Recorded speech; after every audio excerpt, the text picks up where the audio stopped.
And we're live. Great.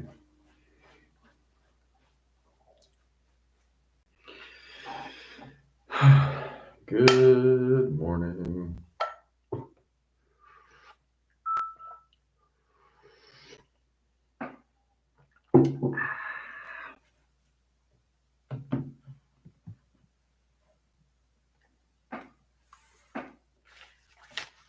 All right, let's get back to the Hound.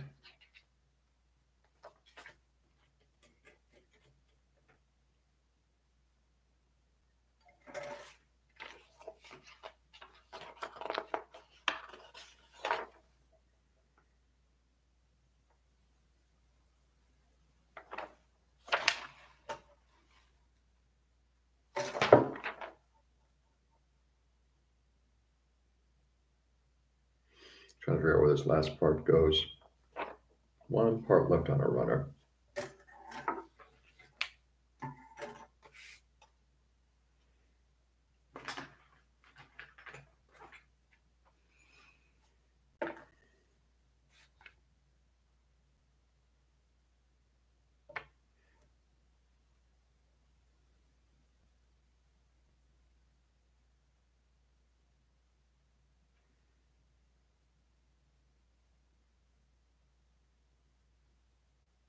Oh, I see what it is.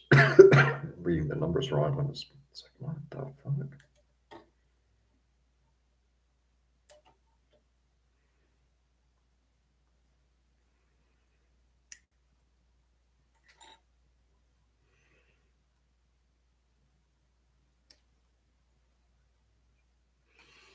Anyway, happy Sunday to everybody who's now just tuning in.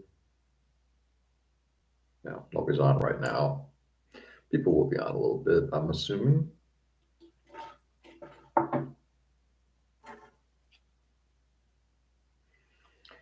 Not quite as sunny a day as it was yesterday.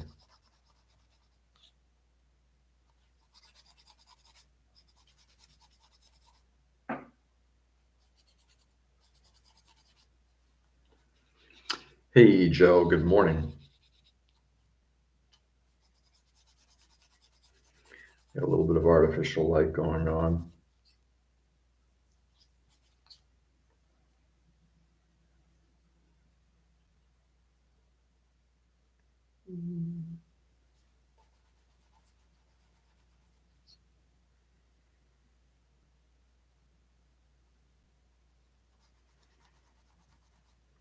One. Anyway, what's going on, Joe? How was your Saturday? How did it go?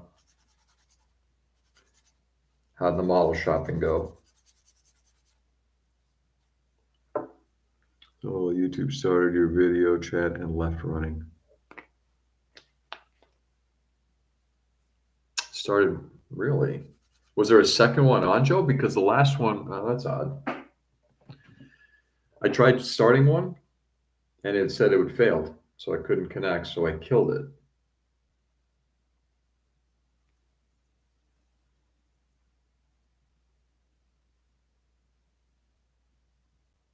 That's a grumpy face.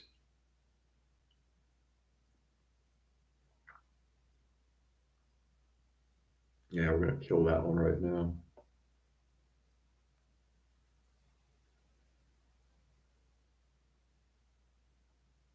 That's wild. There we go. Before you went on, yeah. It's so what ends up happening is again, still a newbie at this. You create the live, and then you get all the parameters all set. Then you get everything ready to go, and you can either schedule it or go live, which means the message is going out that something's going to happen. I hit go live, and then it crashed. It basically said it's unable to do it. So, and I tried restarting it, and it crashed again. So I just created a new one. Oh, you did go to the model cave, nine hobbies, and farmer market all before the kids. Wow, all before. Hold it, before the kids woke up. I thought the. Hey, Nick. Good morning. I thought the model cave wasn't open until pretty late. like noonish.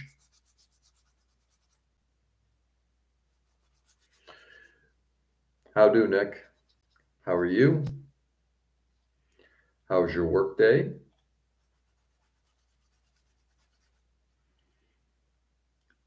So got Grapu, Zakukun, and a Eevee Pokemon, and some pre-made brushes. Hey, Dan. Daniel Brewer in the house. Dan, I'm well. How are you, my friend? It has been positively ages. I'm tired. I made a really good coffee, so it's looking up. I love it. Are you on holiday? In a way. Um, pre-made bushes. Okay, not brushes.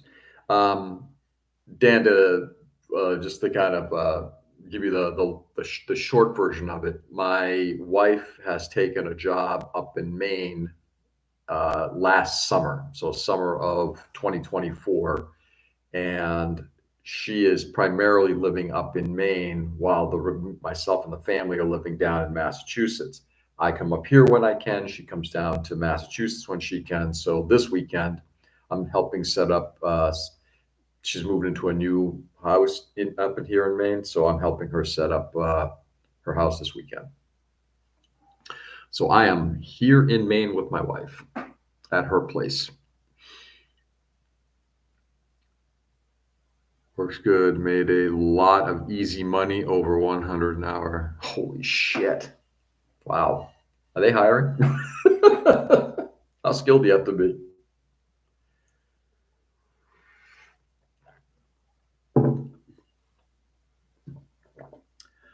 Some coffee from the farmer's market, going to try it. Wow, what a change. Hope it's working out. It's a challenge. My wife wants to definitely find something closer to home in the hopefully this coming year. We'll see how it goes. But we make choices not sometimes because of the things we want to do, but because of the things we have to do. So it was a difficult one, but I think it's been one that needed to get done. But you fake it till you make it. Got to do what you got to do. Exactly, Dan. How are you? How's the family? How old is your daughter now? I ask, especially when I don't hear from people in a while. I always ask them, how old are your kids now? Just to see how long it's been and how old everybody is. Hey, Richie. Good morning, brother. What's going on? Joe, so you went to the farmer's market too before the kids got up. That's awesome. Yeah. We went to a farmer's market. I'll fill you in a second on that. Well, thank you. Betsy is 4. God almighty, it's been 4 years. Man, I gotta tell you, bang, time flies. The owner was cool and knows I don't work weekends, so he made it worth my time to help him out in the pinch. He needed it done before the kids came to stay with him today. Oh, yeah. Wow. Wow. Now you mentioned he's going through a divorce. So he's setting up a house so he can have the kids stay with him as well. Yeah, I guess that would kind of make a lot of sense. Starts primary school and oh my word. Wow. That's awesome, Dan. How's your wife doing? She's still doing music or not? Just woke up with the empty room. I'm in my wife's new house here in Maine, and there's a spare room that I now have that I can build models. Good morning, unfamiliar background. How's things? Yeah, doing well, Mike. This background, this is the yeah. That should probably. I wish there was some way I could post it on here. This is the house that my wife has now moved to up here in Bethel. Mr. Mike Gordon. Yeah, tough times and lots of stuff that he has to get in order. Yeah. I can only imagine those are not good times. So last night, my wife and I watched a movie. Okay, everybody knows about this kiss cam thing, right? Which actually happened in our neighborhood, meaning back home in Massachusetts. And I think my wife knows maybe the one of the people involved. Peter, what's going on, brother? Live from the THX. What? Prison. I just need, maybe that's what I need. I need either a poster or one of those figures in the background. One of the metal faced police officers with one of their uh, sticks.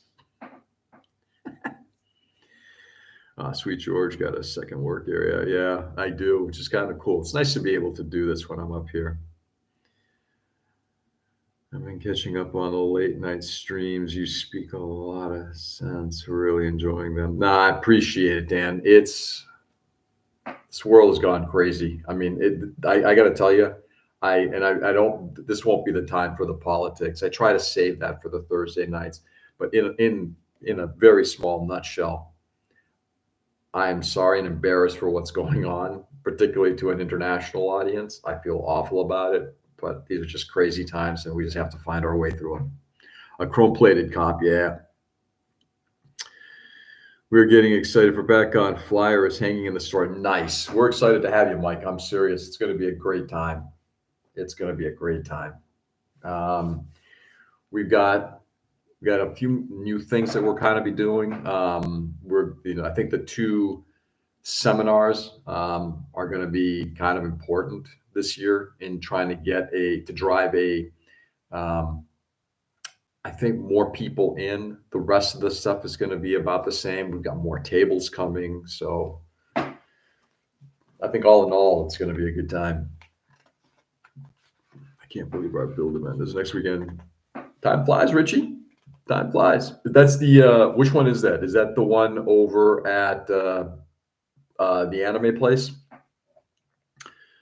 It's on Mega Grade and PG Kids at the hobby shops. Japan Village, yeah. Anyway, so my wife and I were watching a movie last night, and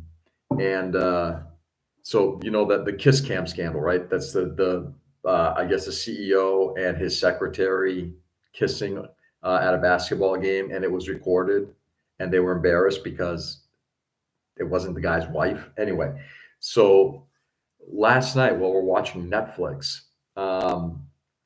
they actually had like normally what they'll do is like they'll have all these different sort of genres, like hey, popular movies right now, these are kiss cam worthy shows or something like that. I'm like, oh my god, has it really become a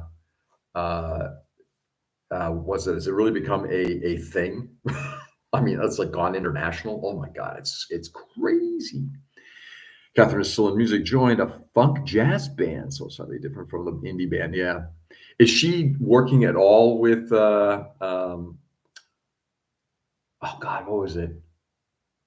Painting of Ships. That was the name of the band. Did I get it right, Daniel?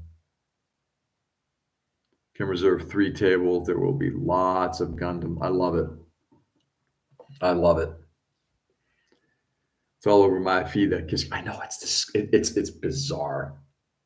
I don't think I've even seen it yet. I just heard all about it, but it happened literally in our neighborhood. Stupid. Anyway, let's get some assemblies done.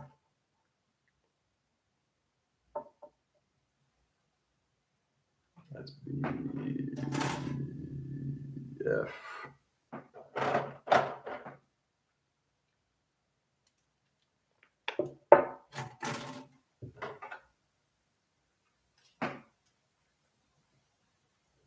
Sorry guys, give me a second here. Oh, it's a clear shot. That's why. Clear part.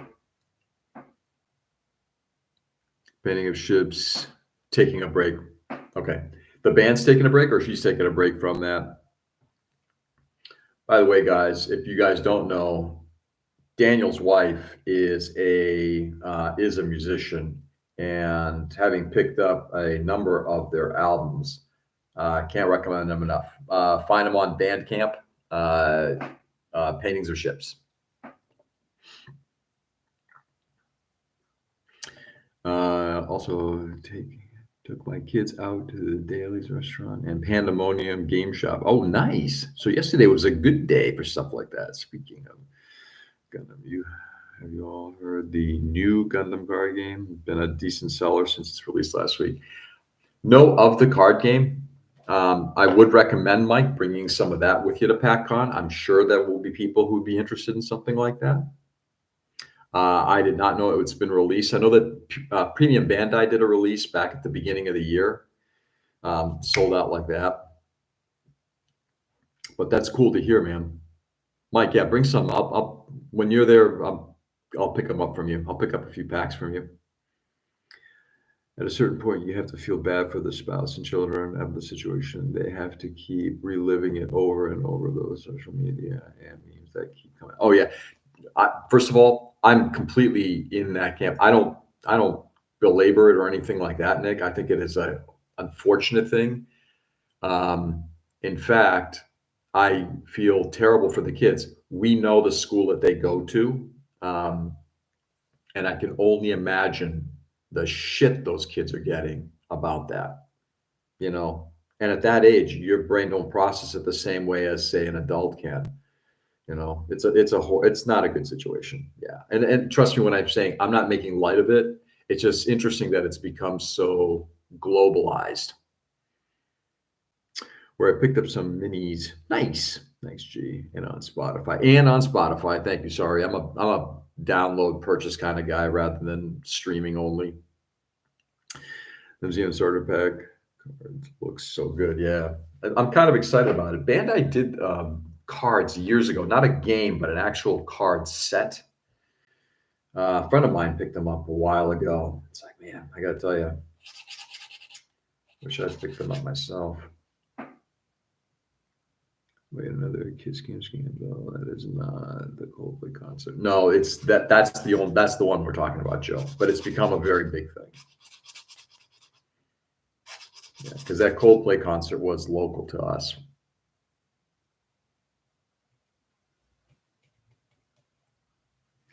If we have any left, we will. I'm interested in the tabletop version slightly. There was already model minis available. Starter decks. Wow. Yeah. Cool.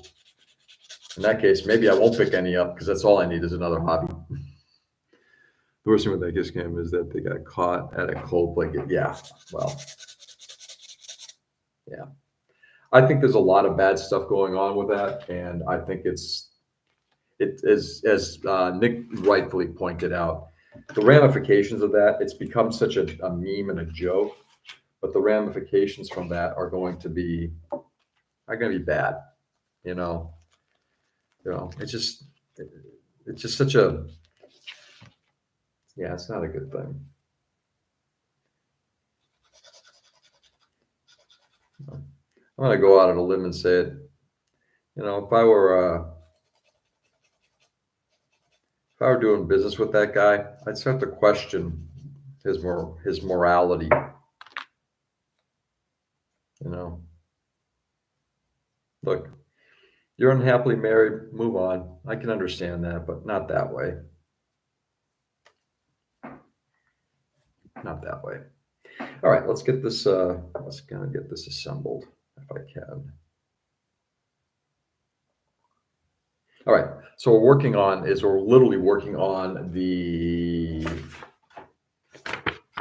Hound, and sorry, see that cage that's going around him? That's what I'm working on right now.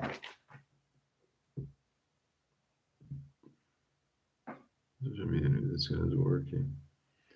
I have no idea what this Kiss Cam thing is all about, and I like it that way. Yeah, Mike, I would say I only heard about it from my kids. I haven't seen anything about it. Everybody kind of filled me in, and then again, because they're local, I've heard more than I wanted to about that. So yeah, it's unfortunate. But as I was saying, it was interesting that it made it to Netflix last night. That's become that meme, that concept has made it to Netflix. I always question the morality of and civility of the public. Always? I sometimes do too. Okay, let's just see which way this thing is supposed to go on. I don't think there is a way, so we're going to slide this clear piece in right now, which has a big freaking thumbprint on it right now. Let's get that all cleaned up, shall we? There we go. He stepped down from the role, I believe. Yeah. Consequences. consequences.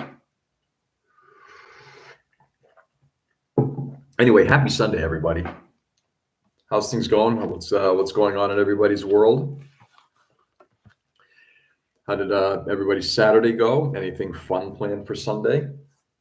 My wife and I got quite a bit of stuff moved in here and arranged, so I think she's feeling like it finally feels a little bit like home and not working out of boxes and suitcases and that kind of thing.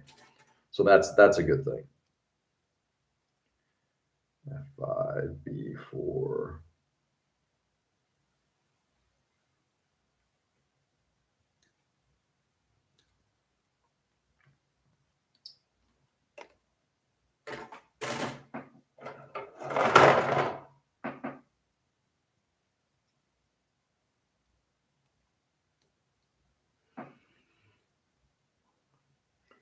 That's a good thing. We had a good day. We went to a farmer's market too, picked up some fresh veg, which is good. We're hoping to have grilled it or cooked it up last night, but we had a somewhat late barbecue lunch, and that really held us.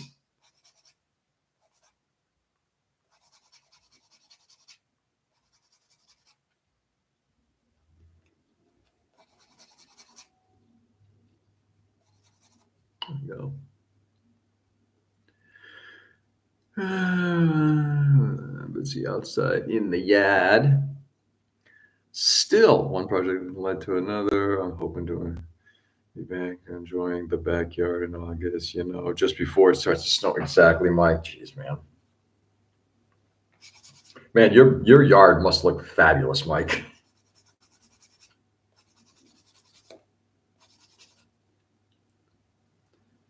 Yesterday at the farmer's market, there was a black church group on the street singing and preaching. There was one kid in PJs screaming at them, "Hail Trump!" Wow.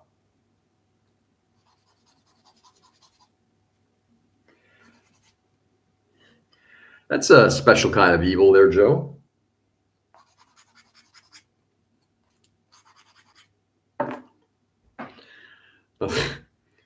Wow.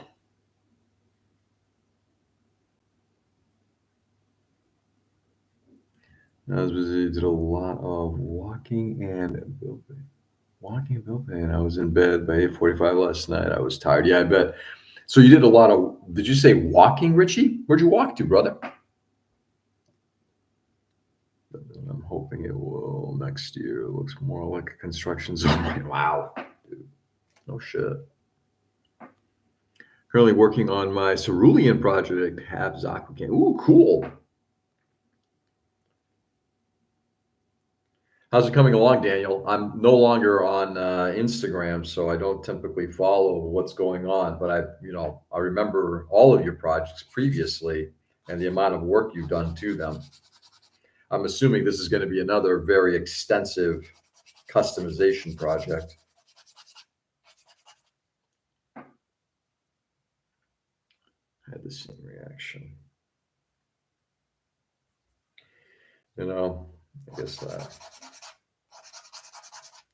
I guess I just don't understand that level of hatred in the world. Just don't. Do not.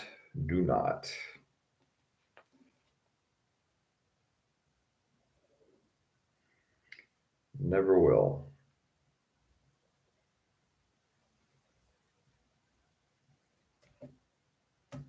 I don't think, I guess it doesn't matter. It goes like this. Show what we got. So basically what I'm doing is I'm assembling all the little bits and bobs around the framing, including what appears to be the headrest.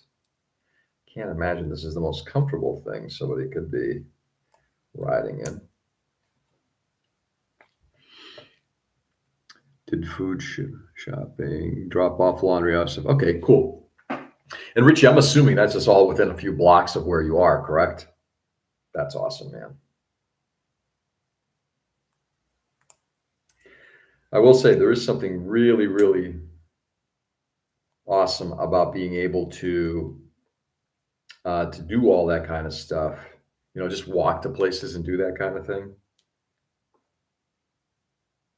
One of the things that that in some ways kind of sucks about being up here is if you need to do something, it's like, okay, so we want to go out and do like bulk buying, right? It's a 45-minute drive. If we want to go to a, like a Target or something like that, it's an hour. It's, like a full size grocery store is 40 minutes. Yeah, a lot of plot play, gap filling, and going for a blue and yellow color scheme. Nice. Daniel, are you still only on Instagram, or are you doing any other social media platform, Blue Sky or anything like that? If you're on Blue Sky, I'll check it out. Had a very productive day yesterday. I think so too, Joe. It certainly seems that way. Productive is good. Productive, fun, productive, sometimes less fun. Doesn't matter. All of it's kind of important, right?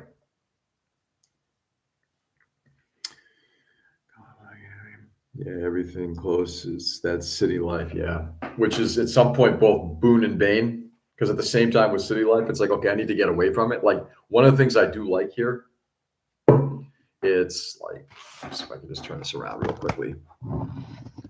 So that's the view outside the window. So we've got a nice, very rustic view. A lot of space between the houses, lots of green, and we're in sort of like the town of Bethel, which means that there's a lot of the houses are actually fairly compact. There's just I don't know. I would always say this. I've been to a lot of really, really gorgeous places in the world, and as I'm getting older, I'm preferring being around more natural surroundings. Driving to this area with the hills, the green, the lakes, it's fabulous. It is absolutely fabulous. I love being up in this area. This is about, I know it's toxic, but I feel like I built up a profile now. Yeah, I totally understandable, Daniel. Totally understandable. It's like that. I want a single digits to get to places. Yeah, that place looks great. All detached. Yeah, everything is detached. My wife moved from an apartment. She was living on a second floor in an apartment, which is again was nice. It was quiet and everything for the most part. But now she's got this house, and it's pretty glorious.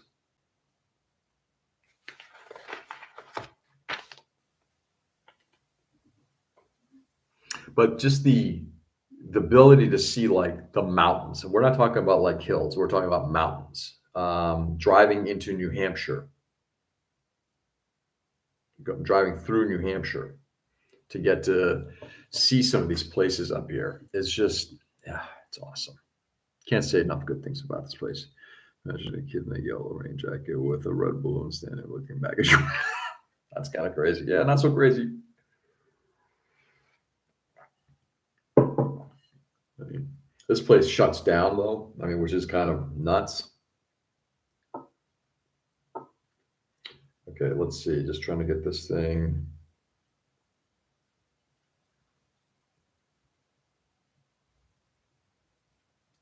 Trying to figure out where these things go.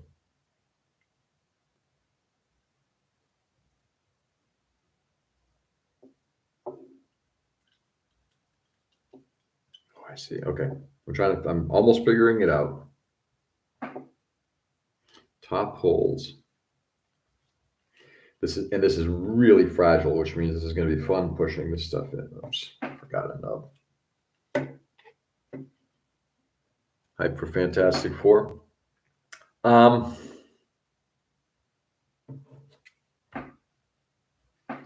Yeah, no.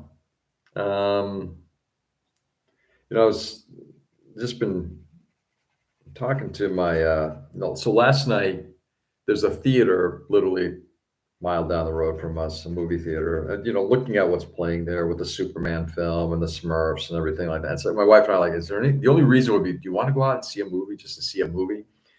And we're both looking at what's playing. It's like, yeah, it's nothing of interest there. So Um, I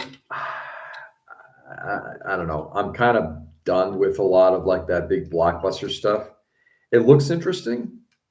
I mean, given the cast, but yeah, Daniel, I think I'm gonna probably have to pass on it all. Just doesn't. I guess a lot of superhero stuff no longer speaks to me, shall we say? So once it comes out, if it comes out on streaming, will I catch it? Maybe. But in terms of like going out of my way to see it right now, yeah, probably not. Okay, ooh, that's actually came together quite nicely.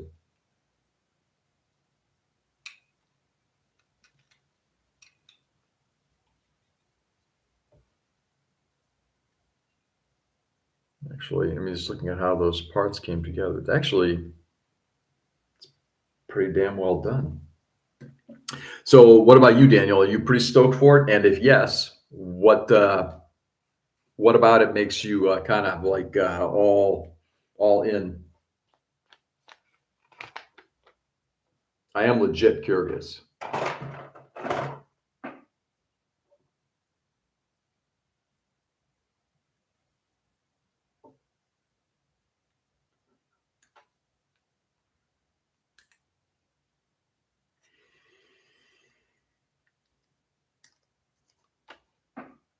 That's a nice big. Oh, this kit is fabulous. This is it's got its quirks. I wouldn't say this is like, you know, in, uh, I mean, it's a fairly easy kit to build, but this wouldn't be like I would consider like a beginner's kit, but for the most, and it's got some fitment issues. That's why. But in terms of like the way this thing looks, I love this bike. I'm loving this kit. Oh, interesting. Yeah, I see a little bit.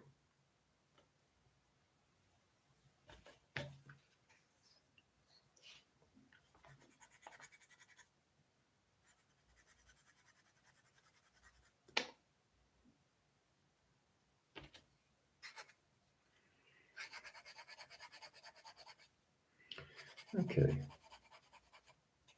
I do want to get this thing done if possible before I drive back. I want to kind of get back to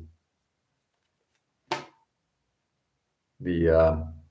I'd like to get back to something else, back to the Freebie Gundam or something else. I'd like to actually get a project finished, another project or two finished before the end of the year, if possible. Oh, this is a big old nub.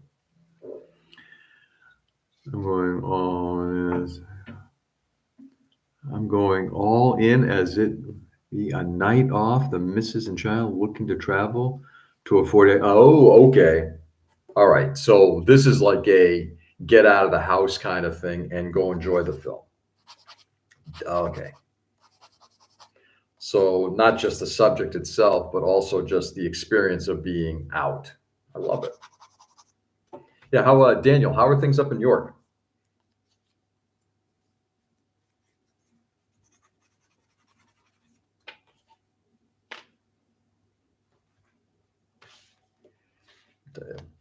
If I ever do make it back to the UK, that is someplace I'd want to go and visit. I did not visit the Yorkshire area last time, but having watched enough,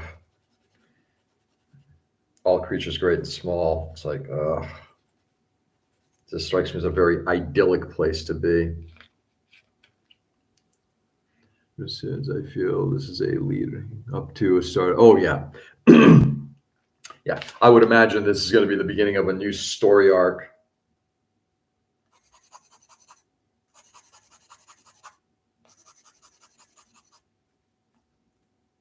Yeah, it's kind of it's kind of the boon and bane of the Marvel Cinematic Universe. I think it's that they create these huge arcs, right?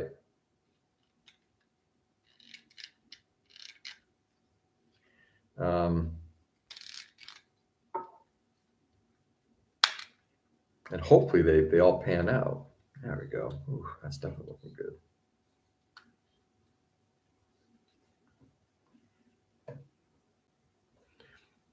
Beautiful.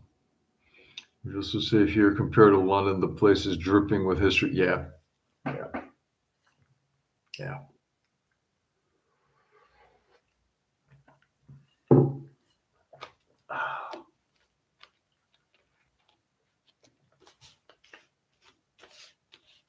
So we went to there's a, I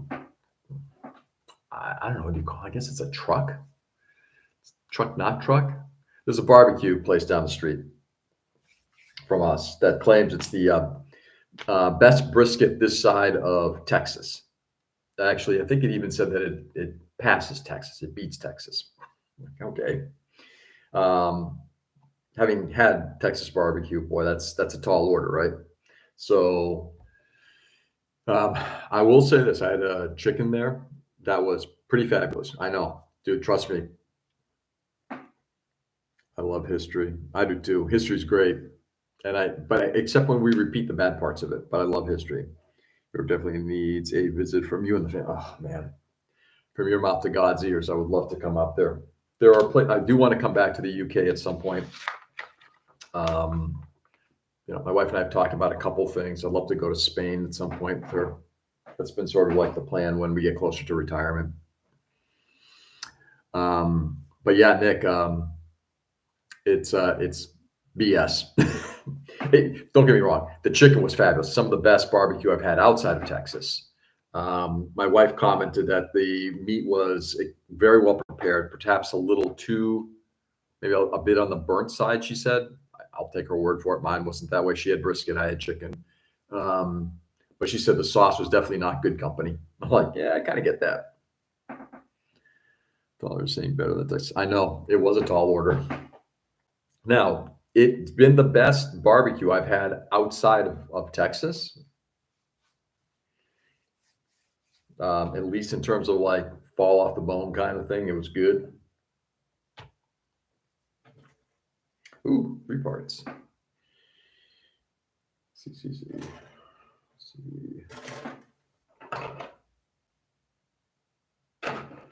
Trying to find a sea runner.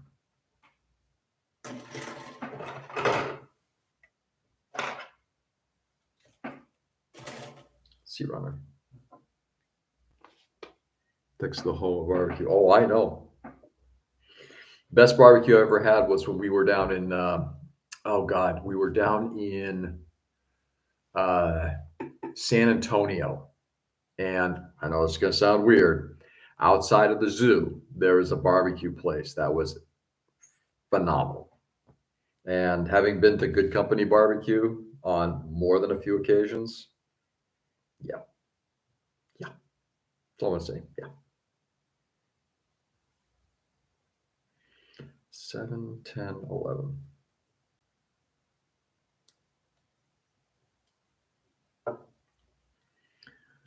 Have you seen this Fat Cat Kid getting top reviews, just like Lobster in Maine? Exactly, 100%, Joe.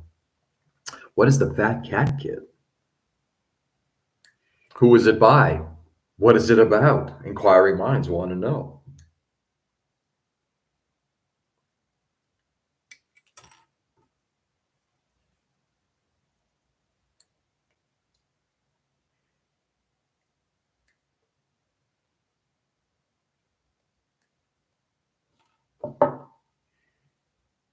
Okay.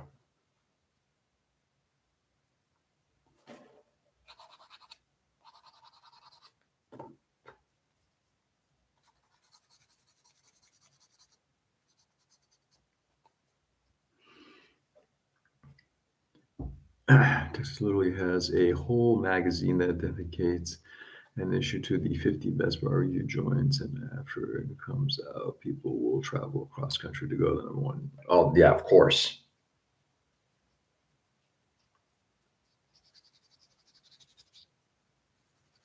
Yeah.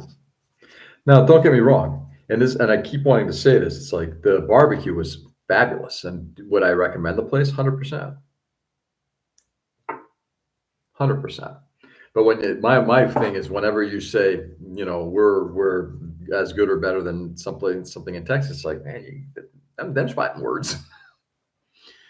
It's it's a knockoff RX RG V2 at 1/100 scale.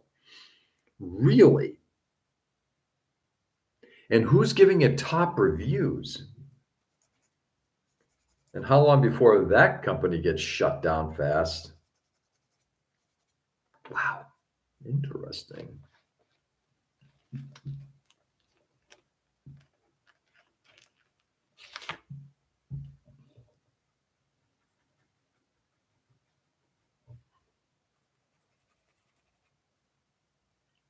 There are lots of good barbecue joints.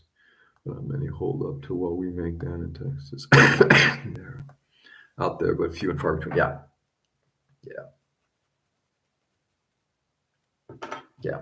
I would. Again, I haven't been to many, Nick. I can only speak for the ones that I've been to, but I will say, having to Joe's point, you want to get some of the best barbecue, you go to Texas. You want to get, some of the best seafood, you come up to New England.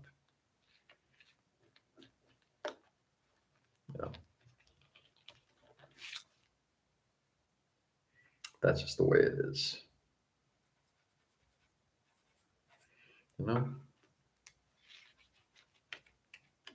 Stateside, you want to get the best bagels, you go to New York City.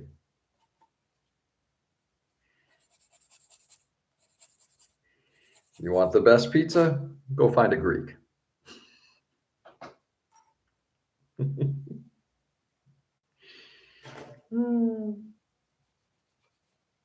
Let's see if Richie's still on to hear that. The video's on YouTube. It's about 50 quid on AliExpress. Really? Yeah. There's a lot of stuff on AliExpress. Like, you can get like the knockoffs of the Goof flight type for like, I don't know, 10, $15, which is odd.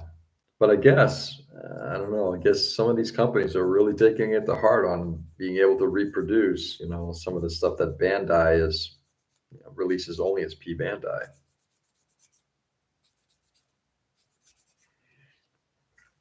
I'm in favor of them protecting their intellectual property. But, so Daniel, did they literally scale it up? They scaled it up. Wow. That is so cool. There's some coolness to that, not gonna lie.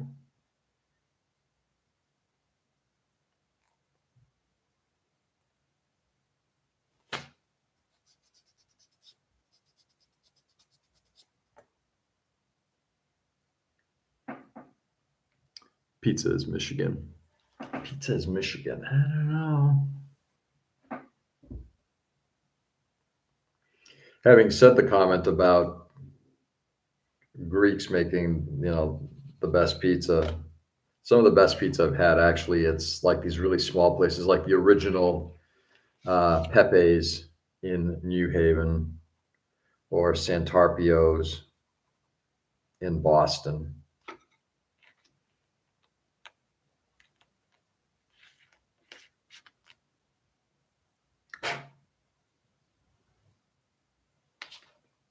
Actually, I got to look up to see if Santarpio's is still around. It's been almost 2 decades since I've been there. It was a small hole in the wall place then.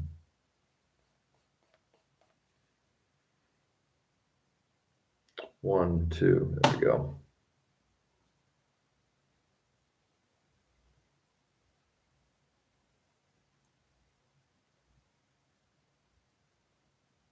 Give me a second, guys. This is just kind of trying to figure out how this all comes together. There it goes.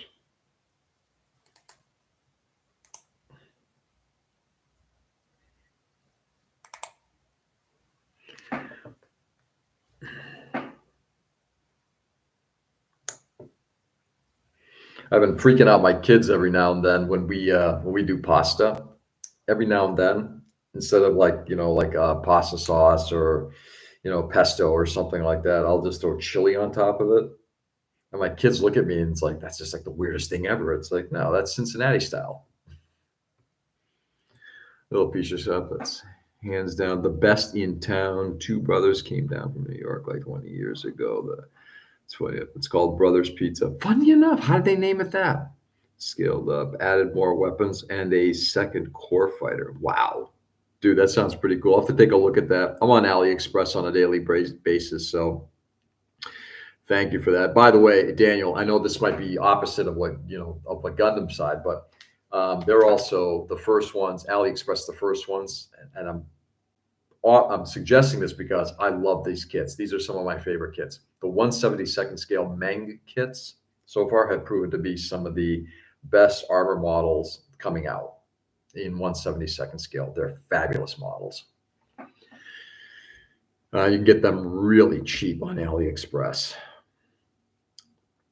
Wow, this came down 20 years ago. Okay, so Nick, I got to ask, do they have is it stone? Is it a stone kiln oven, stone oven with, or how are they making the pizza? Yeah, these ovens ain't the thing. You got to have it done. You got to bake it on stone. And we have beat down. Oh, okay. Continuing to slap on parts on this thing.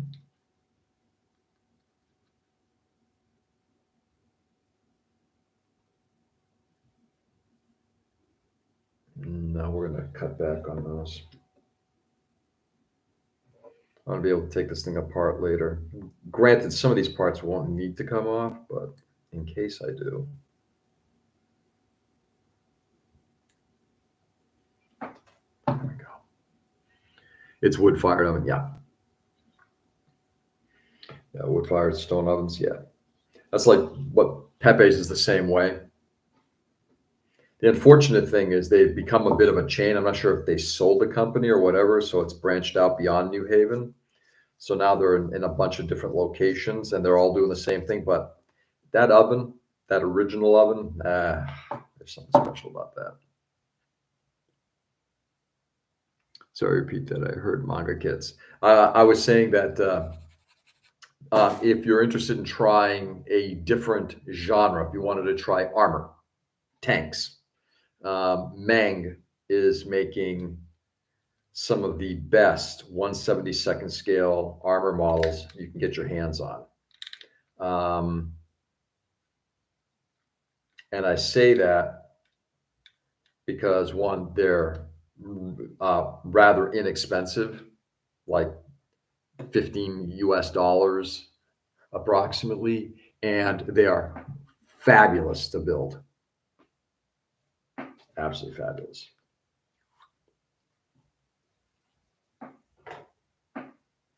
So if anybody wanted to try to branch out and try something, different,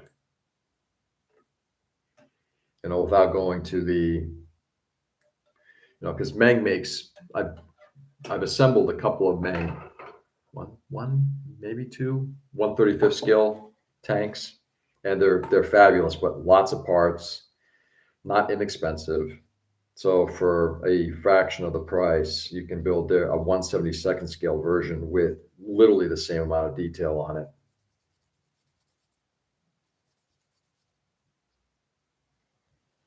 The only thing I've found is that the first one that I did, which I made now a few years ago, was the ZTQ-15, the Chinese light armor tank. It's no longer available.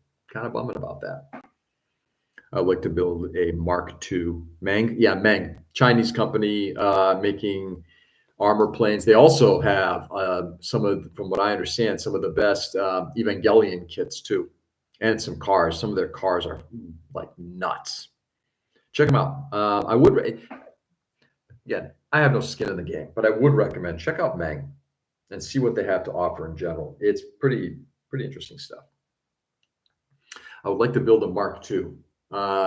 You talking about a Gundam Mark II? Yeah, it's my favorite design. I love the Mark II. What scale would you build that in? I have no interest in building a PG, but at some point I wouldn't mind getting a PG Mark II.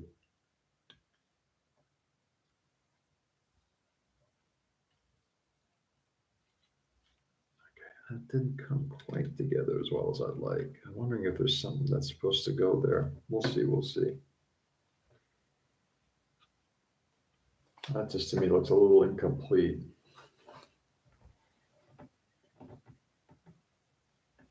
World War II. So wood-fired stone convection oven. These are all preferences, and we have all that and more. Of course, the Detroit-style pizza is made by a Greek grandma. Of course, as it should be.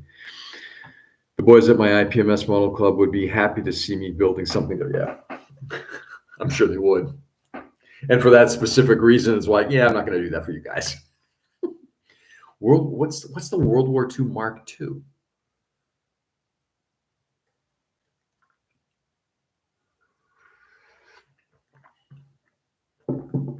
What is the Mark II? Now I'm kind of curious. All the British armor, for the most part, except for like the Valentine, all of them start with C, right? So you had the Comet. What was the other one? It's the one that predated, I think, the Valentine. The Cromwell.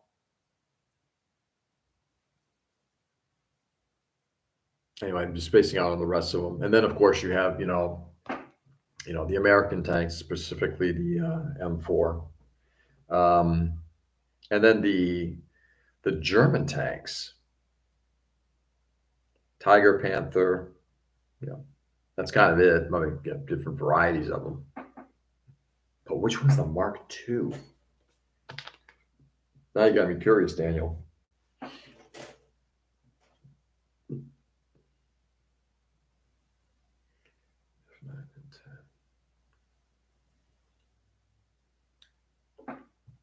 Have a Google. It's funny looking tank. I'll think. Oh yeah, we'll do that.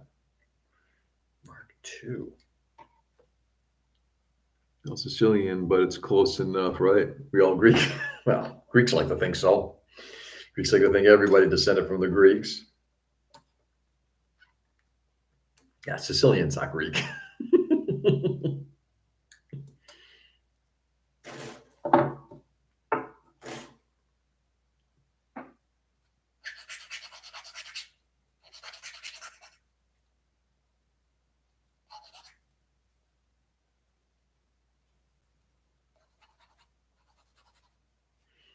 I think I may, depending on how the weather holds up today, as I'm heading back through New Hampshire, I may stop at in the White Mountains. Just do a quick trail walk before continuing on home. Been meaning to kind of just get out and check out some of the trails up this area.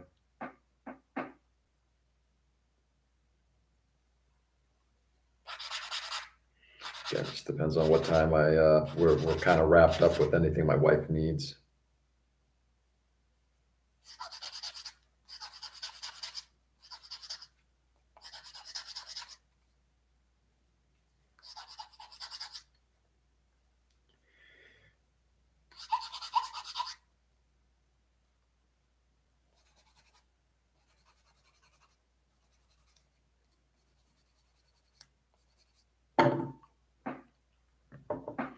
It's got a cannon on the side that tries go like in a triangle shape. Ooh, okay. I'm gonna definitely check that out.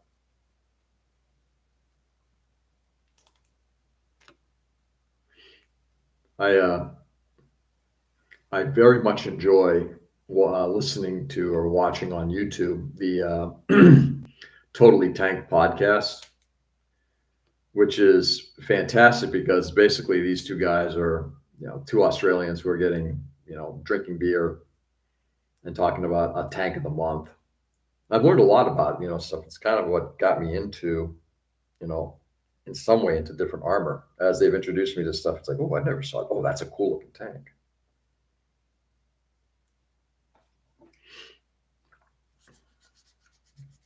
The Mark II.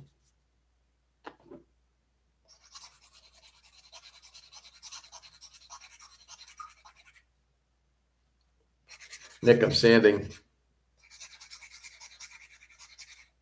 I feel like, these days I'm going to figure a better way of doing this so that way people can maybe see a little bit more of what I'm doing here at the bench. I'll try that a little bit and see if that helps. That way it's not just my head that you're seeing.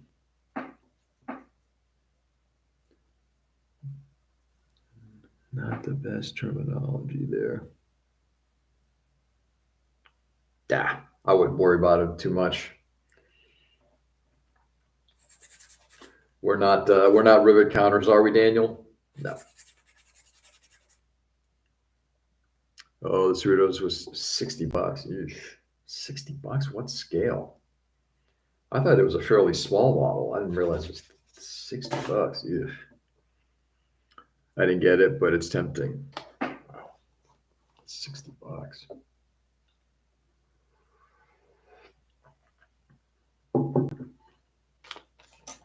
Yucky.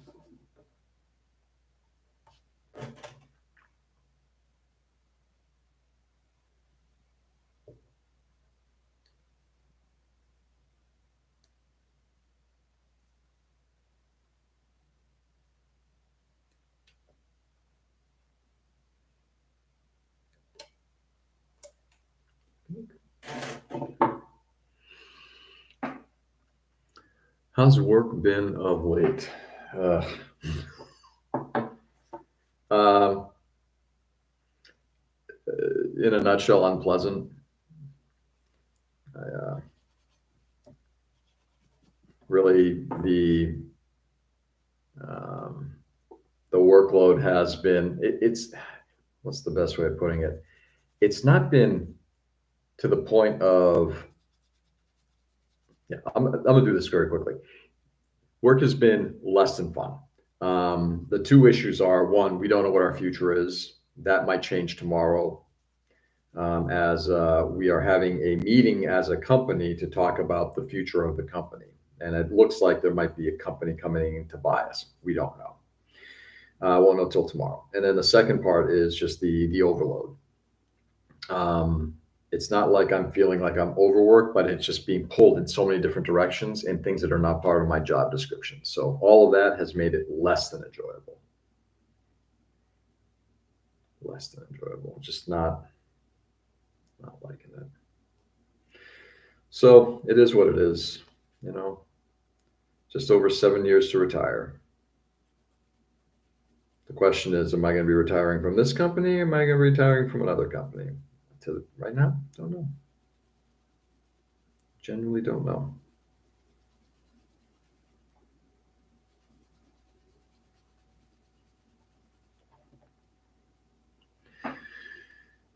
Yeah, Polar Lights makes it. Yeah, no, I knew that Polar Lights made made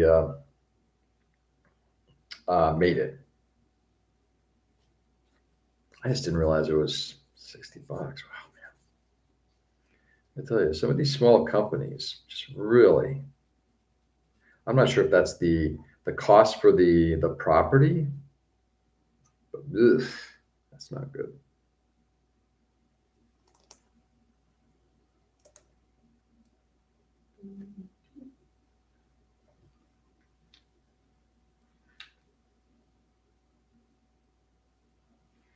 Slide it in, punch it down. Let's get.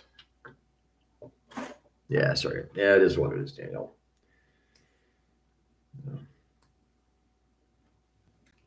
It's not like I'm unique in this situation. I know we've all been through less than enjoyable times with employment, right? So it is what it is.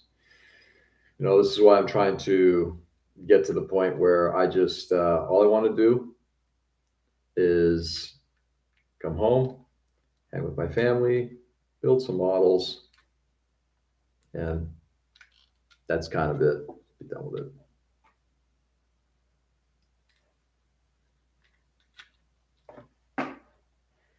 There it goes. All right. So the big honking weapon is on there now. So now we've got quite a bit that's put together. We're just kind of adding the last bit of greeby bits on it.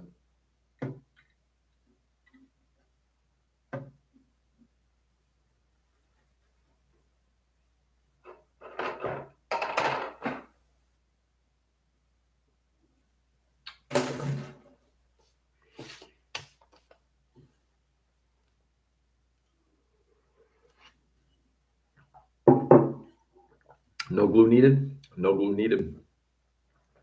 Do I think ultimately, if you want to finish this completely, should you glue it together? Absolutely. Will the figure need glue? Yeah, the figure is cast resin. Oops.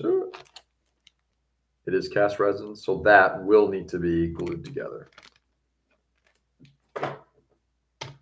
But this part now, the core model. So they released this thing in two versions. They released just the bike, and then they released it again with the figure. And of course, Wave is pretty smart. They released the bike, everybody bought it, and then like 6 months or a year later, oh, and here's the one with the figure, which everyone wanted because the figures actually kind of make sense.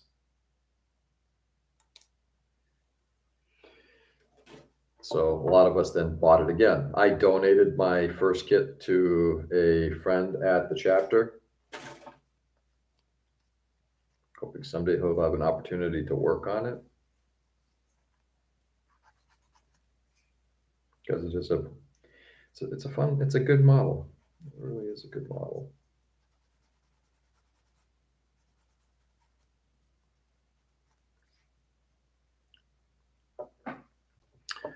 I picked up some stuff for the Meteor Diorama Factory. Meteor Diorama Factory.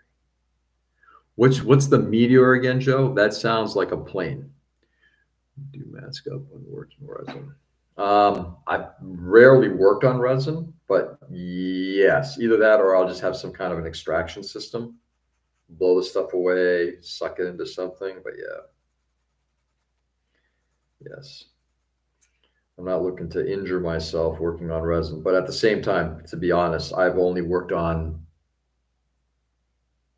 a small resin figure. I do have a plane in the backlog that is all resin, and that one 3D printed, if I'm correct. Plus, I have the Skydiver, which is all resin as well.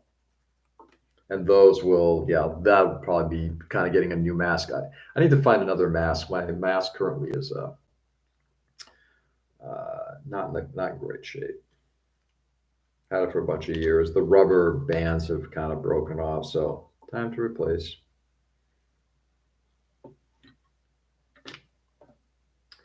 But yes, it is wise to use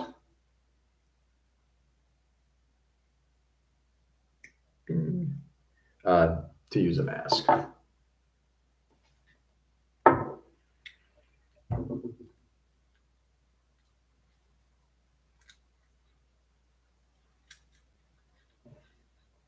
Sorry, guys, give me a second here. I'm trying to figure out how this all comes together. Of course.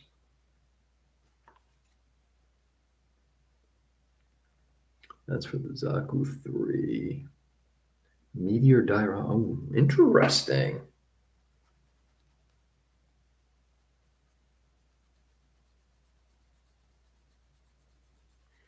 Well, that's kind of cool, Joe. Meteor Diorama.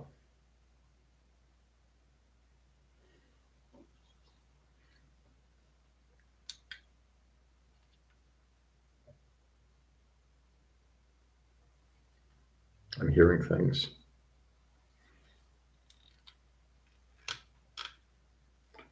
So leave it like that. That might have to pop off later. Excuse me. Looking to see if I've lost any bits and bobs off this thing yet, and I think the answer is no. Something's sitting well there.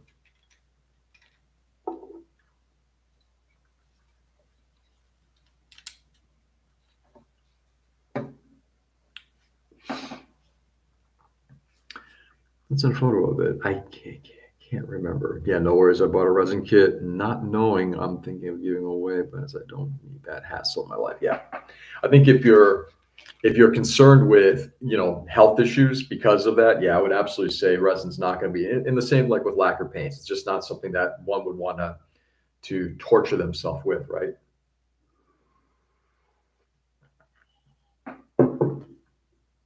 Having said that, I think the writing's on the wall, Daniel, in that you're going to see much, much more resin stuff coming out, aftermarket parts, 3D printing, um, you know, even buying a model. Like if you've got a subject that's just, not saying Gundam because obviously that's Bandai, but I think you're going to start seeing more and more of the smaller unknown stuff. It's just easier to do an STL file. STL, yes. And either you buy the file or you buy it printed. Give you the idea from his Marasai. Oh, nice. His Marasai was great.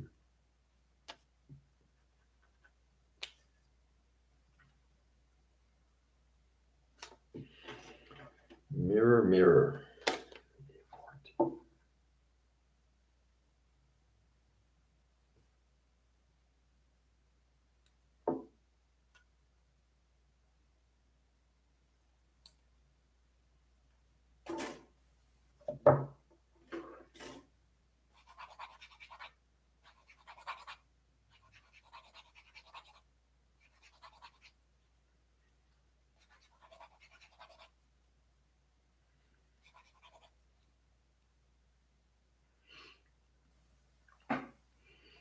What how Syntax is doing now that he's a married man.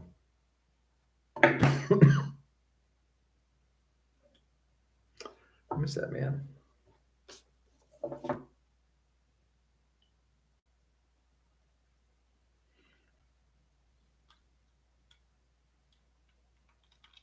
So this is sort of the datedness of this model, right? Should get here in a second. Oh, I see what happens. So there's a mirror that gets mounted on right there. See it? So you can see behind you a mirror. Now, given how far out that's sticking, right? I think it would probably get smacked off in no time flat. Crazy though. A mirror. It's actually a mirror on the other side too.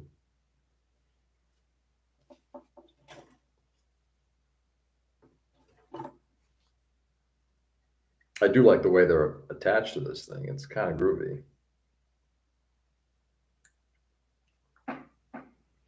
With resin, it fucking stinks. Well, it not just stinks. I mean, it's not healthy, right? You know, there've been, and I guess, I mean, it's anecdotal, but there's um, enough out there about people who develop headaches because of all of the resin stuff. You know, if you don't wear a mask, respiratory issues, major respiratory issues. I mean, that's the point of it. It's like, you know, like many hobbies, right? It's understanding what the implications are. Oh, it's just building a model. Well, yes, it is. However, ooh, damn it. I just part came off again. Fuck. It's understanding the ramifications of what you're doing, because um, you know, just there are things in this hobby that can injure you. You know, the chemicals that we use. You know, I mean, when I'm cleaning stuff, I get thinner all over my hands. I'm sure my body's like, you're dumping this chemical shit all over yourself. Or when you're airbrushing. I've got an extraction system, which I'm happy with. And generally, I don't mask up when I'm painting because I've got the extraction system. Now, should I anyway? Probably. Am I smart enough to do so? No.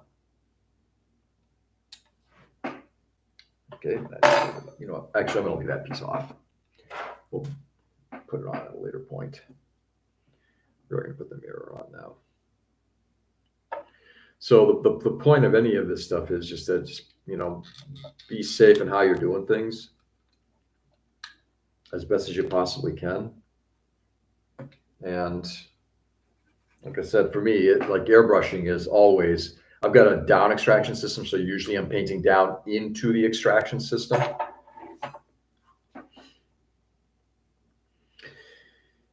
BBBA.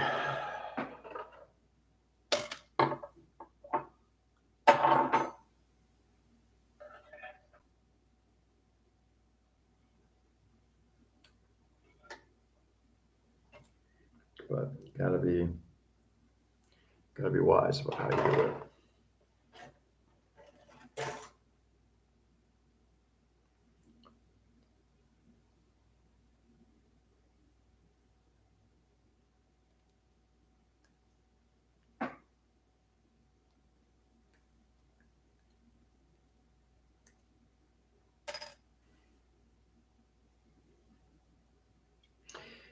You're darn close. I will probably wrap up this model. Let's see how many steps are left. Not many.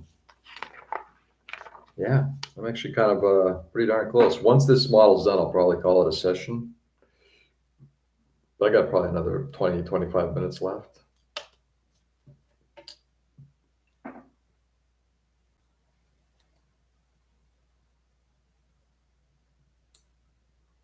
We could talk about the model for a little bit.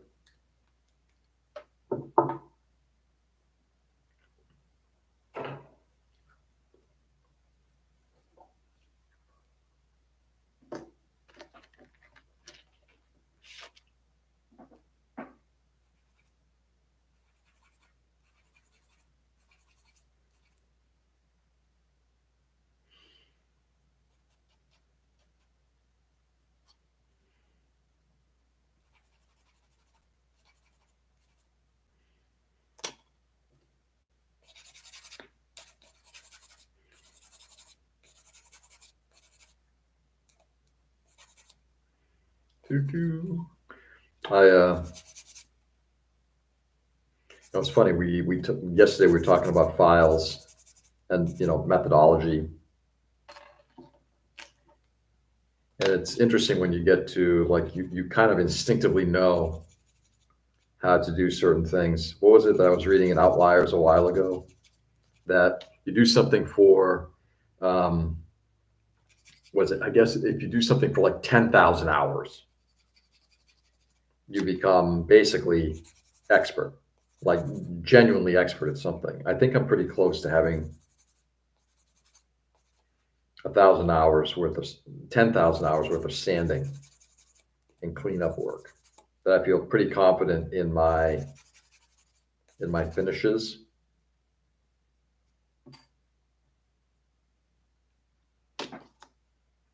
When I get my extraction system hardline in the house, it will be amazing.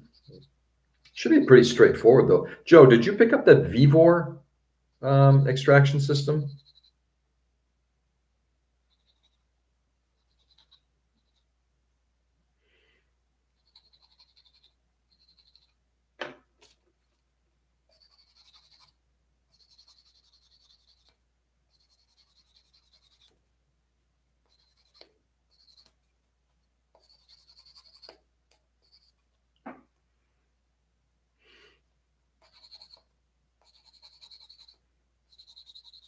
I mean, a paint extraction system is pretty kind of necessity. Hey, Daniel, do you Dan, are you airbrushing or are you still using rattle cans? I can't recall now. The last I recall, I thought you were using rattle cans. Let me know. Kind of curious.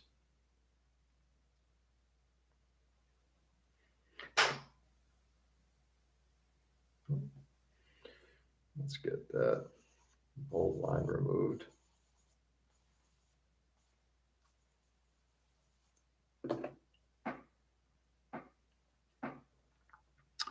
So I'm an expert at washing the dishes. I'm like God tier. Yeah, you can be.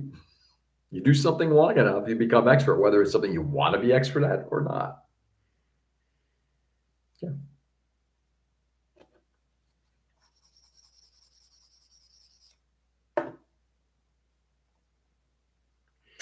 Whether you want to or not.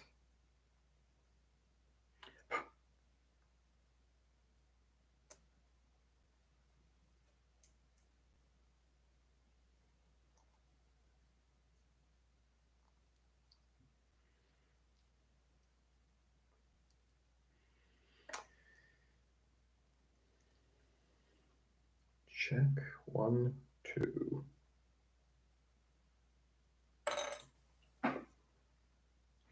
So the can saving up for the airbrush and need to fit out the garage. Yeah.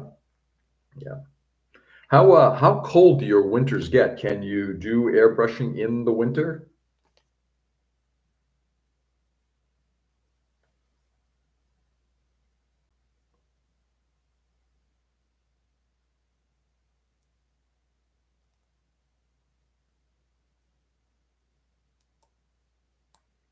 Okay, let's crack these things so I can get access to this at a later point. I actually like the way they did this antenna. Really nicely done.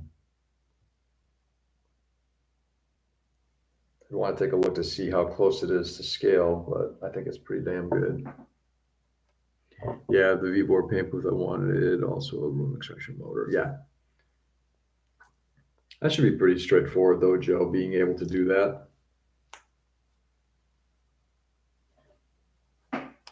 I mean, you can easily attach a dryer hose to that and just suck everything out.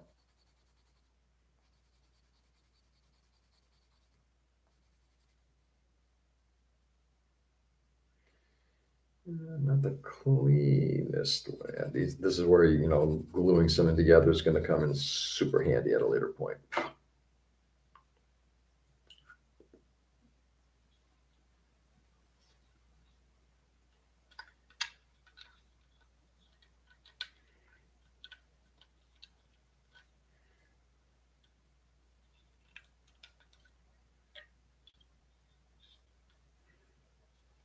Okay, so there we go. We got that. Looks like a radio box on the back with a gas tank, fuel tank. It's kind of groovy how that all came together. So this is all, again, designed by Ko Yokoyama. So if you're familiar with Machine and Krieger, this is basically the guy who designed Machine and Krieger.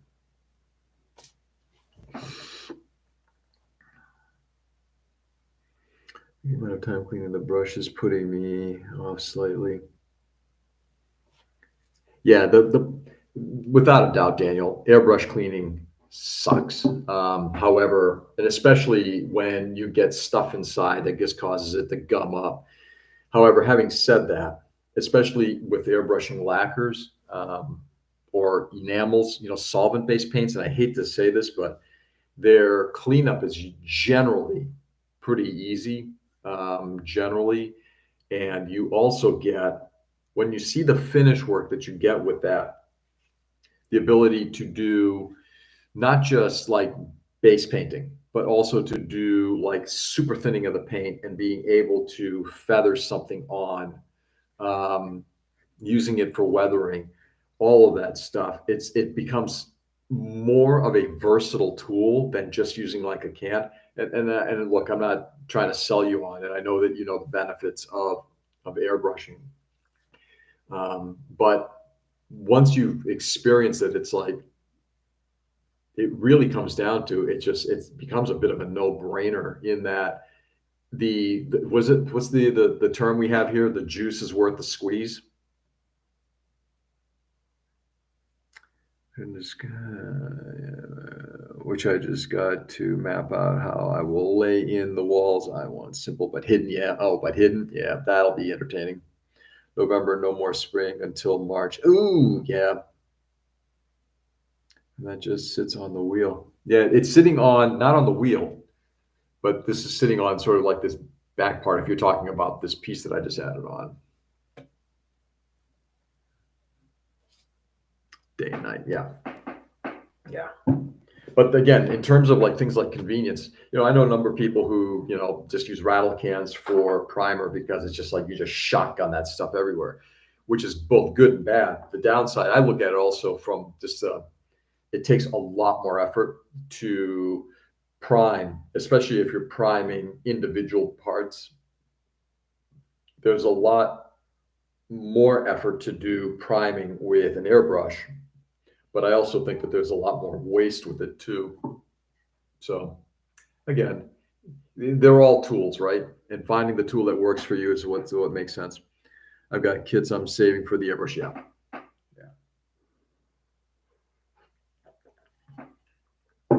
I've been using an airbrush shortly after I got into the hobby, back into the hobby, I should say. But I remember watching I think his name is I'm Being Creative now. It was James down in Australia, Nozaku boy. And I remember watching him do one of his GBWC builds. He was doing the city with the goof flight type and a bunch of the tanks. Still one of the most memorable dioramas I've ever seen. Like fabulous. I would love to see that piece in person. But I was watching his live stream on Instagram, must be 6 years ago, 5 years ago at least. And he was he'd done the base painting, and now what he wanted to do was modulate a color onto I think it was onto the lower vents or some sort.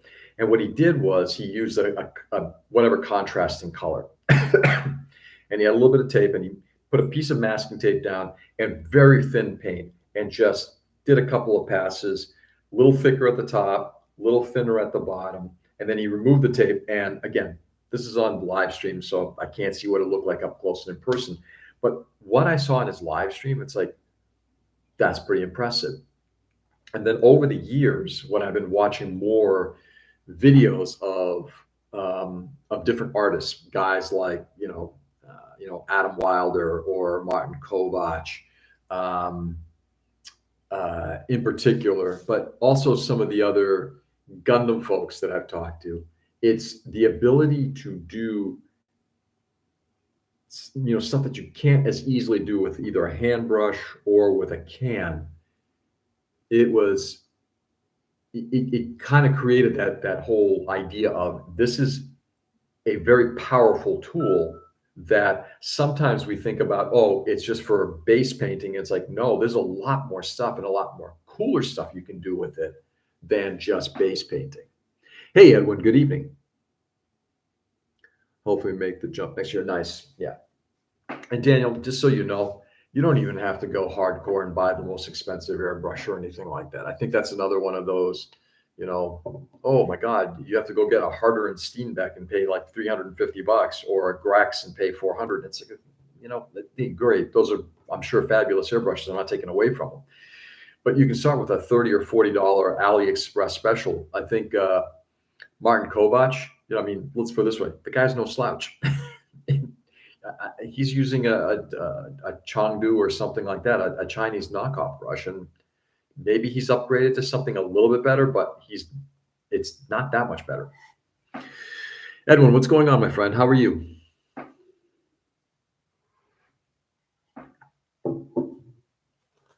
So it's one of the good things about this hobby in general. There sometimes is this mystique that we have to go out and buy the most expensive tools to get the best job. And there are tools you want to invest in.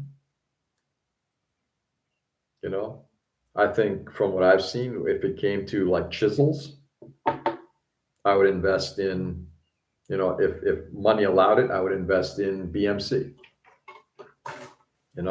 but I also have God hand nippers, which are excellent nippers.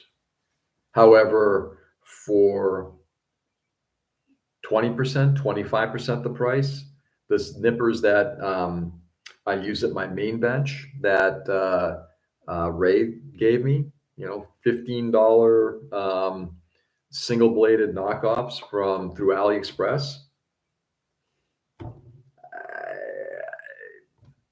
They're not.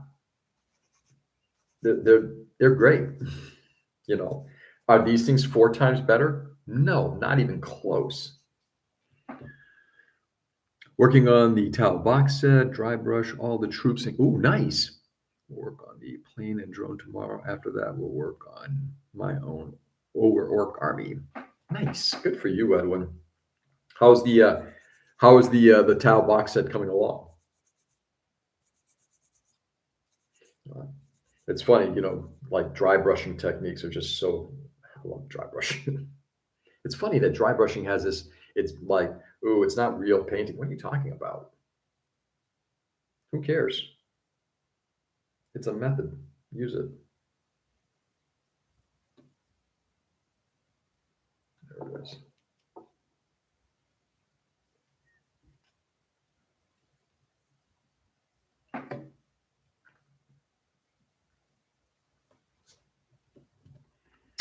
$20 Harbor Freight. Then I went to P Raptor, $200 Harbor Freight works just as well. The Raptor doesn't get really, really small. Yeah. But even like I was on looking at like trying to get a trigger style airbrush. Um, and the Iwata would cost me something like, I don't know, 200. I just don't want to drop that kind of money on that for an airbrush that I primarily want to use for, you know, 0.5, 0.7, maybe with a fan tip. So it kind of fans out. So it's got a less height. It's not circular in its pattern, but it's more like fanned out. I've been looking at those, but a lot of them come with 0.3, 0.5, some of them down to 0.2 needles. So you can get a lot of these airbrushes, a lot of them with multiple needles. So you can have one airbrush, change out your needle. Yes, you have to change out the nozzle and a couple of other things. Normally it's 3 parts that you have to change out, but you can change it out and have one airbrush cover, you know, wide to super fine detail. If we were talking, while we were talking tools, what's the thought on the DSPay multi-purpose processing assistance platform? I have no idea what that is. Maybe Joe does. Yeah, I don't know much about a lot of the DSPay stuff. In fact, you know, DSPay is becoming a bit of a, in some ways, I've used some of their stuff, like their sanding sticks where you can tape on sanding back, but like their sanding sponges are the worst. That to me is the worst. God hand, absolutely worth the money. These things, garbage. Another one for you to Google. I guess we got a lot of Googling to do today. Daniel, is that something you saw on AliExpress?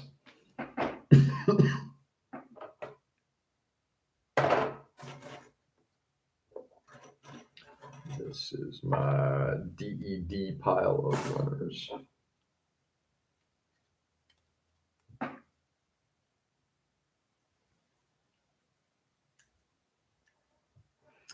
Seems like my friend is going to commission me another addition to the army. He already sent them. Ooh, nice. Look at you. I was becoming the commissioning fiend. That's cool, man. Good for you.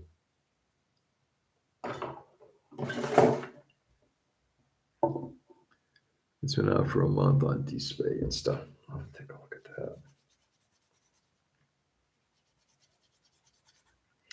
I've been finding a lot of tools on AliExpress that have potential for. Yeah, I mean, I've added a lot of stuff. The Galaxy tool set for rivet making, recessed rivets.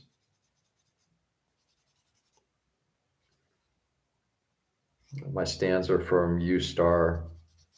There's another tool that I saw recently, an expanded tool for being able to drill into tubes, both through the side and through the center. So you can get a piece of like round plat and drill out a hole to your size. Like if you need something that's going to be pretty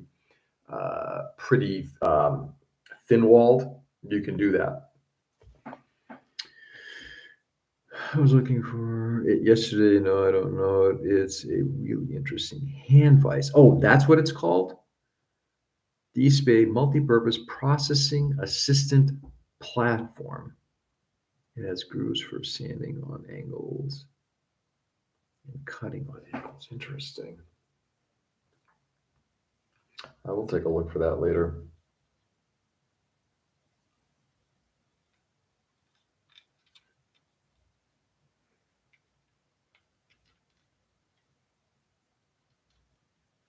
Hello.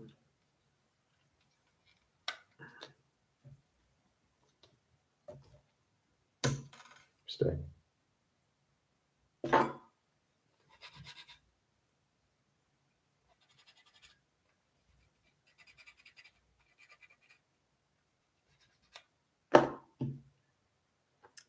It's like a multi-tool to drill in the tube. Interesting. I will take a look for that. Like I said, I'm fascinated by a lot of the stuff that DSPay is doing. Okay, this is not going to go on all the way right now.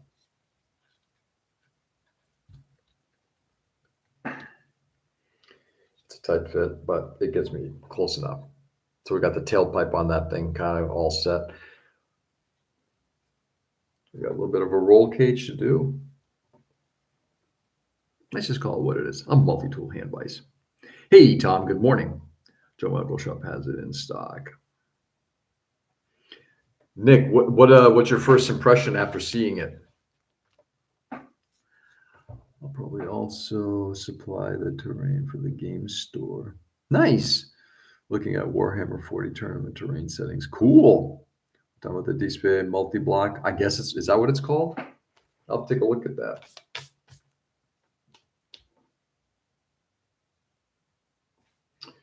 Okay. I think we're down to the last two parts on this model.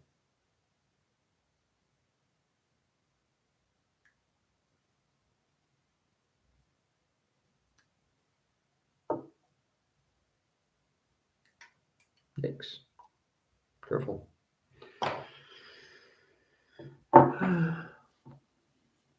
Nick, I spoiled my kids yesterday. I'm broke. Joe, you did right.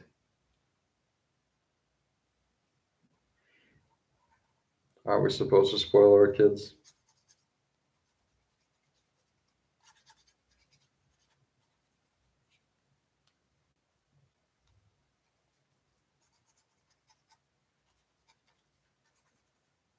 Isn't that what we're supposed to do?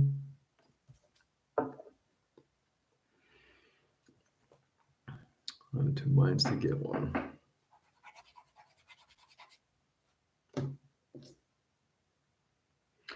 I look at it this way. If the tool seems to make sense to you, like you can see an application for it, that, like something that you can use on a either on a regular basis or, boy, when I do some specialty work, it may not get used a lot, but that's the tool that I think will cut it. I can see its application. Go for it. I think we talked quite a bit about it. Tools are things that you don't want to necessarily skip around on. You don't have to go out and buy the most expensive ones. Just find good tools that are applicable for the task that you want to complete. Looks like a block with lots of things it can do. Some of its functions seem useful, but I would rather have a job-specific tool for a lot of what it does. Yeah. Think of getting it as well, but $65 for aluminum block is a bit of a turnoff. Yeah. Two minds to get one. Yeah. I would probably look at that and just say, are there other tools out there that have the solution? Like, for example, like the tool that I saw on AliExpress that allows you, and I've already got one, like a small one, but this one from HiQ, I think it is, for making holes in rod, both in the sides as well as drilling out the base. But this one that I've been looking at has substantially more sizes that you can use on it. And it just seems like it's not terribly expensive at like around $20. So if you can find something like that's more targeted, that's great. Once again, it really comes down to application, right? Number 6. If the application makes sense, go for it. And like what Nick was just saying, yeah, I could probably get by and get other stuff that. Sorry, guys. What the hell am I looking at here? Which one did I just take off? I just did numbers. Sorry, guys. Give me 1 second here. I just want to make sure I understand what the hell I'm doing here. 6. Okay, yeah. Dyslexia strikes again.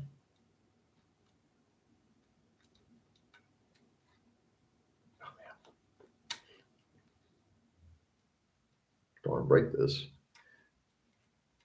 I will say this is a recommended model. In just terms of its fitment, could always be better. But in terms of like its final execution, terrific.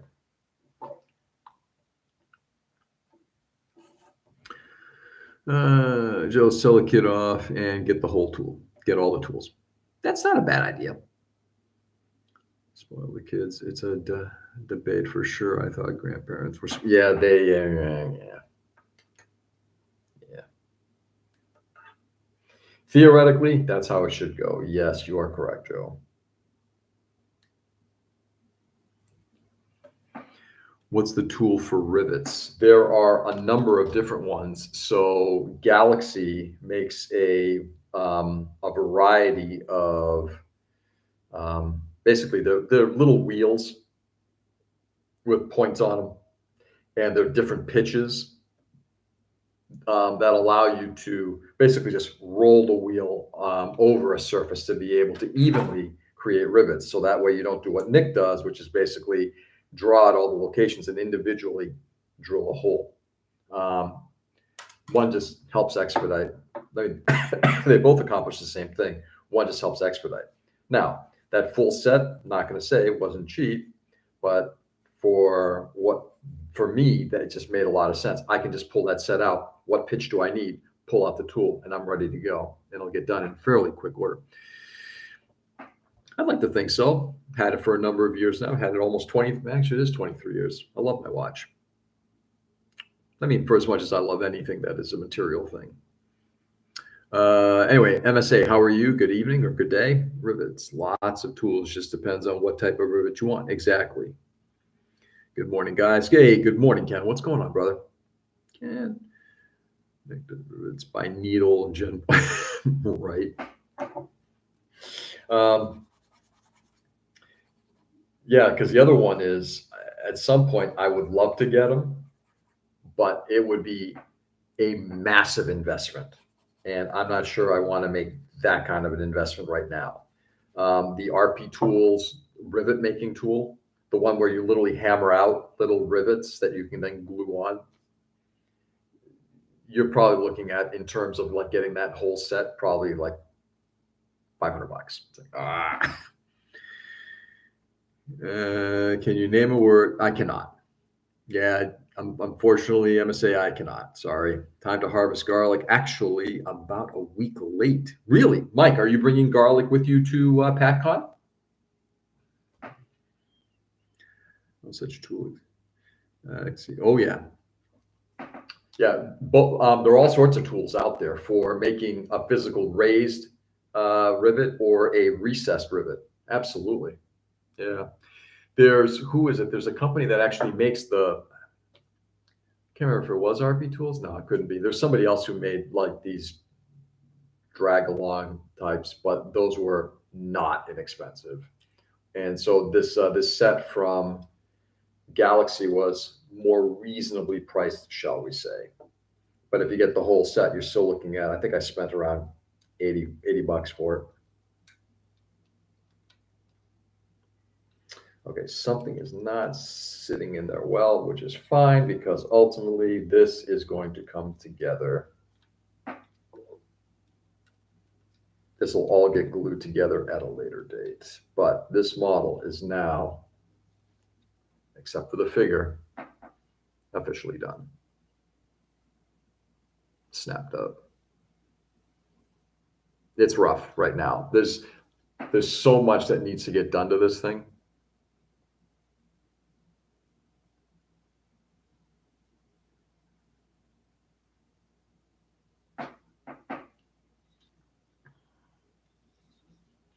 So much that would get done to this thing.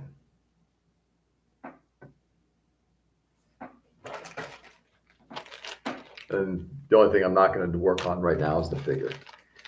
Could I?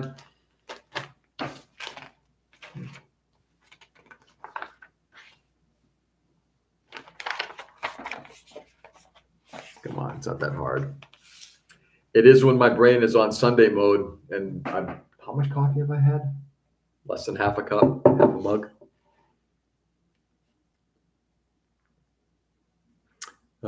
It's 15 to 20 for a 3-wheel set. And a set, usually are 2 different scales when they have these punch sets.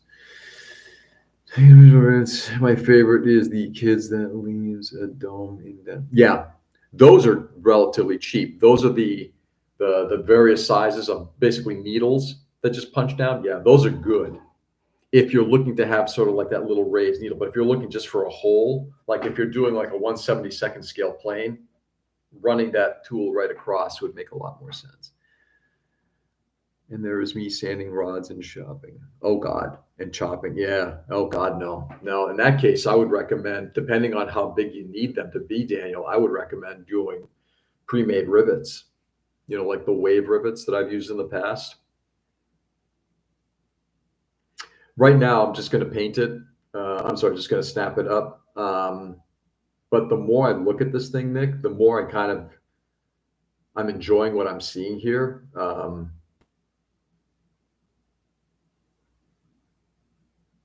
Yeah, it might get done. It's basically almost like armor, really. It might get done sooner rather than later. Yeah, they run 20, 30, and you have like 20 different sizes. Yeah. Yeah, the Master Models, I think, is who makes one. I got one from Wave, but they're the same manufacturer. And you can find those pretty easily, I'm assuming, and pretty cheaply.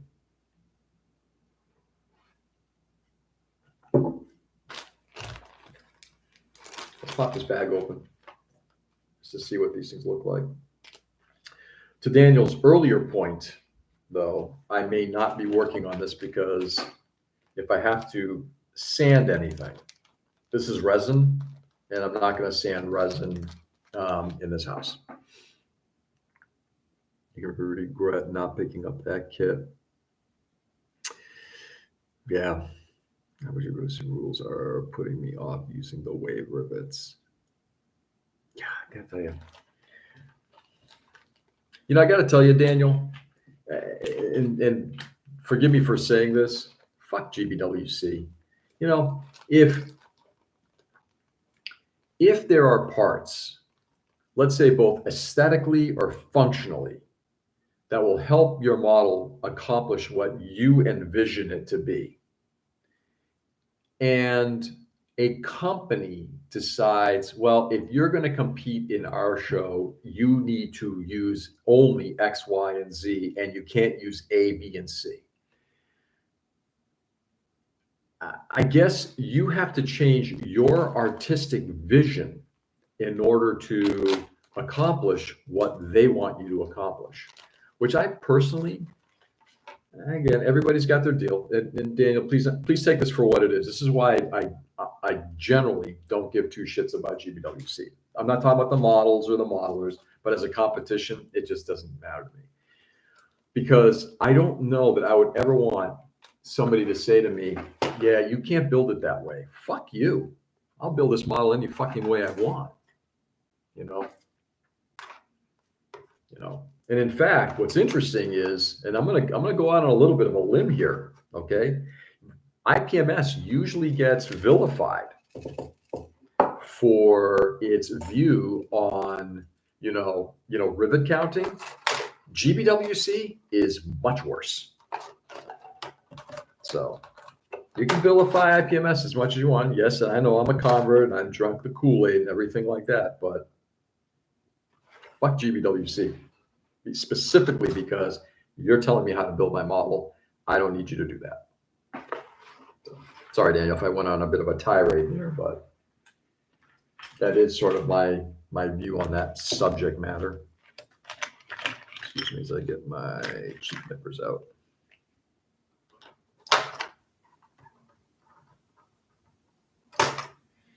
But I understand.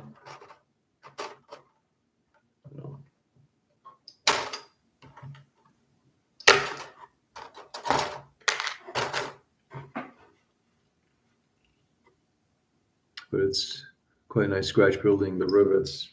Oh, I'm not disagreeing with you. Yeah, absolutely. And if your preference is to do that and it gives you greater creativity, I would say absolutely. But to think about it, but if you could literally grab rivets that are exactly the size that you want, and you don't have to put that extra effort in to do that. It's like I'm going to scratch build the mono. I fully know I could just buy one. Yeah. And are you scratch building it because you have to or because you want to? Okay.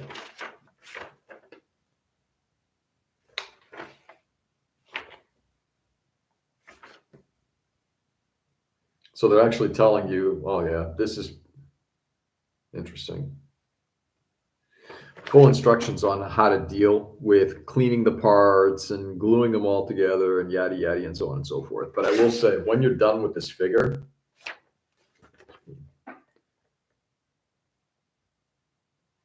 not gonna lie,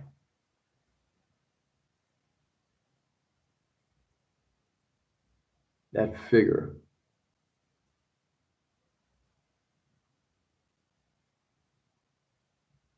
I mean, that kind of really makes it. Have to, yeah. See, I don't know. Yeah. Again, to each their own. To each their own. So I don't have my glasses here to tell. There is a ridge running down this side here, but I think, no, that's part of it's his costume. So far, looking at the molding on this thing,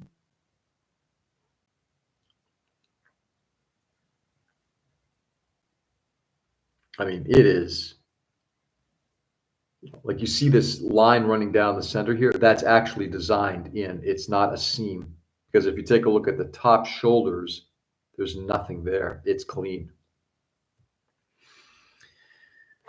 I don't know, sometimes restrictions can help define how creative one person is compared to someone else. Bandai sells a mono eye replacement kit. True. Yeah, Tom, I'm not disagreeing with you that, but it's still, they're forcing you to make a decision on how to go and make your model. Oh, I got to think about this creatively. If you already had a creative solution. Wow. Supremely nicely detailed. Wow, wow. The legs on this thing are pretty sick. There is flash. The details on those legs are really, really good.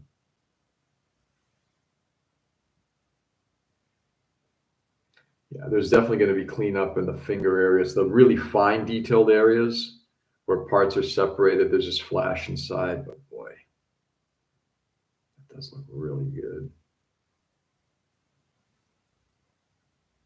Wow. Cast resin. It's interesting that they did this out of cast resin rather than plastic. I wonder why. Interesting. If it's totally free, well, then it can be someone with no skill but has the creativity. Not much better than someone with skill and less creativity. I think I might have lost some of the stuff when you got the free willy thing going on there, totally free will. Then it can be someone with no skill but has. I think there's truth to be said about some of that, Tom. But for example, like I'm reading an article in the IPMS journal right now in which a guy's working on a plane and aftermarket this, aftermarket that, aftermarket the other. I get it, and I'm not advocating for aftermarket everything. I guess what I'm advocating for is if this is a specific issue with a manufacturer saying you can't do something because it's a third party part. That's different because that's different. I understand that the ability to stretch your imagination a little bit or, to build something rather than buy a part. I get all that. But it just still strikes me as it is to Daniel's point, you have to make a part in order for you to kind of get that vision that you want. Whereas for something as simple as a rivet, because we're not talking about a lot of money. Rivets are $1.50 a pack. We're not talking about like $30-$40 or, like if you take a look at like ejection seats for planes, cast ones from aftermarket companies, which are like $40-$50 as much as the model. When you're talking about that, that's dumb. But if you can use something that kind of helps expedite the process, Later, fellas. Time to start the day. All right, Nick, have a good one, brother. Enjoy. I'm about to bail myself here. I can't be cursing just because they have constraints on how you build. Oh, I can. I can and I will. In fact, I'm going to use this as my final example. Brian Denklo, Bro Builder, 2019 GBWC East, Anime NYC. His flea would never have gotten to the level that he wanted it, would never have risen to a winner beyond that show. And the reason is, as soon as Bandai found out that he used Kotobukiya, Wave, other parts on there to kind of create that vision that he created. Now, he did, again, his work is exemplary. So we're not talking about somebody who's doing this because he can. He just knows how to assemble something. His workmanship on that was off the chain brilliant. And he could not win because of that. So keeping in mind, this is like the conversation we've had multiple times in the past. GBWC is a Bandai show. And if you're into it, fabulous. And I'm not discounting that you shouldn't do that. But my personal feeling is it's like they put so many restrictions on on the model. It takes away from kind of like what I would want to do to it, what I think would be cool. What makes modeling enjoyable for me, at least. Anyway, so, and again, this is not to take away from Daniel and what he wants to do. Please understand. Any limits in a competition?